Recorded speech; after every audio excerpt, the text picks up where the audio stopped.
Kasi yung kay Shera kasi, meron siya ata silang wig. Mainit yun. Mainit pa naman sementeryo ngayon. Wig na ano. Wig sana niya kaya lang ang kulay hindi ko lang alam kung saan laki yung pieces. Mainit eh. Mainit yung wig. Anak, huwag malikot ha. Maguguluhan si Mamila. Tsura mo.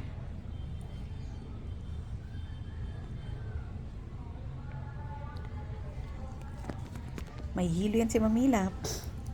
Sakto lang kasi mama, aning. Mainit kasi mas taas. Kaya sabi namin ni Mary, mga 4 na. It's mga 4:30.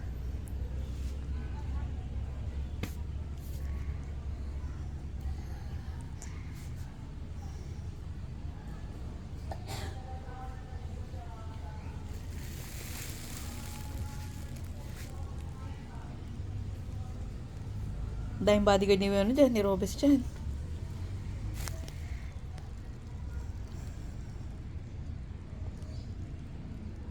Hindi man niya lalakad ang wala kang bagay ko. Ang likot talaga ni Ruby ni. Pag pangit yan na, hindi kasalanan niya ni Mamila, kasalanan mo yan. Wala man lang pa sa amin, wala kaming tubig. Hindi tayo kami nagkatubig. Mamadayang araw hanggang ngayon. Ako, mamaya pa ulit yun. Sino? Doon sa bahay, wala talaga kami tubig. Ngayon?